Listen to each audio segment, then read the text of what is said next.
How to save Twitch streams to phone 2025.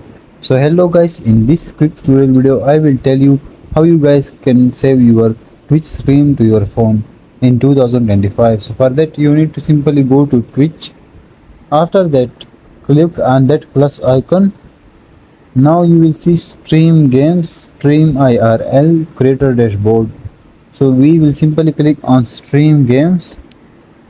Now here we will select the game we want to stream. After that click on continue.